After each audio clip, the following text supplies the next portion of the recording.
Ayun, first time mo. May kasama ako sa truck ko. Lagi ako mag-isa dito eh, kasama yung family ko. Nahawa kami sa'yo, bro.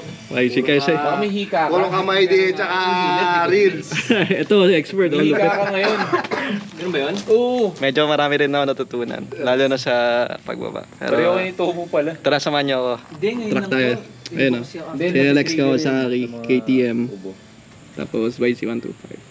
Let's go.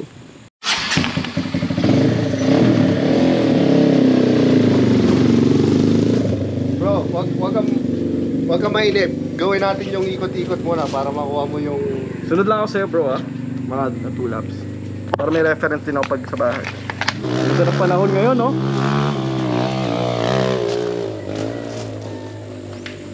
So, magpi-figure 8 muna tayo dito.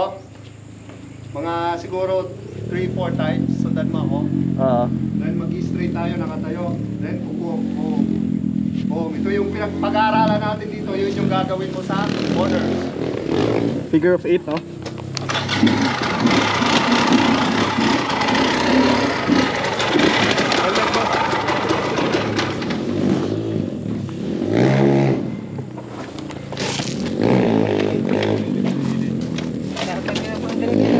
Parang hirap pa doon. Hindi, ang style niya bro. Hindi, feeling ko yung ano, sobrang tututi, nabasa Hindi, ng bro. spark plug. Wag mo papantayin yung katawan mo para makabira ka tapos mawawala ka ng balansa. Imagine ko, dito kailangan mo ang balansa mo. Mas importante. So dito ka, tiga, pa.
nagtitipid ka pa dun sa bow and arrow mo.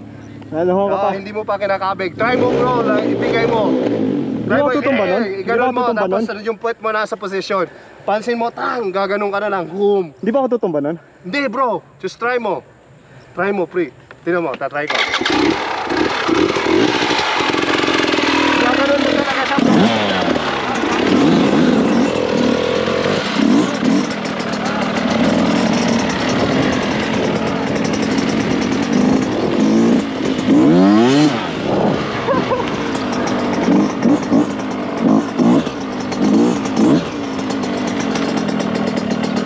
Kasi, ang momentum mo, ang ginagawa mo, kumakit, hinahayaan mo yung momentum mo ibaba ka. Wag.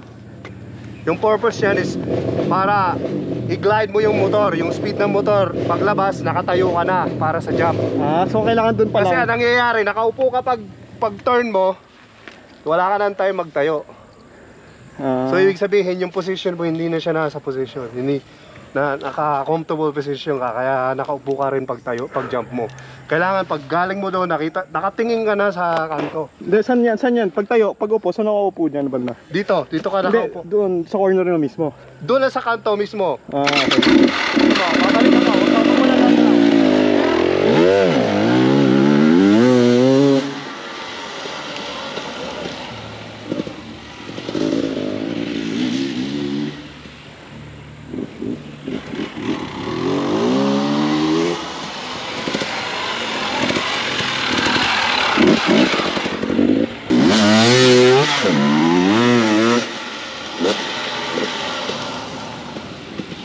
So, pag oras na pag-upo mo na at saka iikot ka na, nakatingin ka na doon sa dulo ng pupuntahan mo. Oo. Kusa na yung motor mo pupunta doon. Huwag mo intindihan yung nakikita mo, huwag mo sundan yan. Tumingin ka sa mga 10 meters ahead of you. Okay. Try mo. Then mapapansin mo yung turn mo, mag-smooth siya. Pag Hindi mo pinoposition yung puwet mo. dapat ganyan pa rin. Kailangan igaganon mo pa rin siya, parang circuit, wala kang choice. Kasi pag umikot ka na sa gitna, yung balance mo gitna pa rin, yung gaganon, babalik at babalik. So talaga nakaganto ako. Kailangan pag kanto mo dyan, sa opposite yung puwet mo. So ganon, pag kaliwa ka, sa opposite yung puwet mo. Halos yung right cheek mo, nandun na sa kabila. Yung right cheek mo nandun na sa kabila. Mapapansin mo yung turn mo, yung boomerang mo mas gagaan.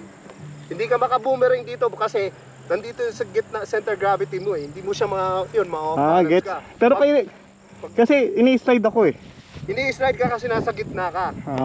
Yung power mo nasa gitna ng tire. So pag nag-iikot yan, i-slide ka talaga. Kaya, inuunahan mo na. Dinudulo mo na yung weight para pag nag-slide yung motor mo, kuha pa rin yung momentum mo, diretso ka pa. Kaya nakakawala yung mga nagre-race sa kanto eh. Okay.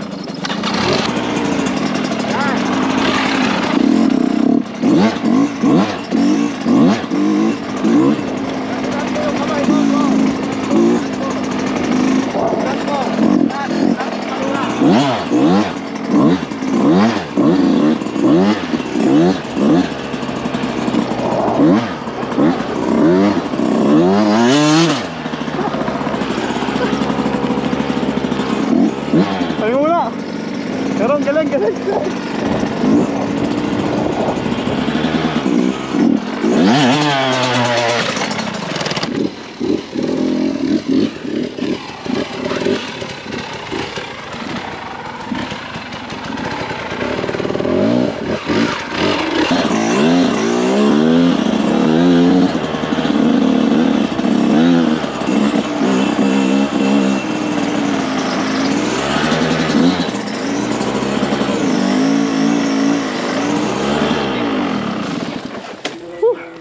Ganun pala yun.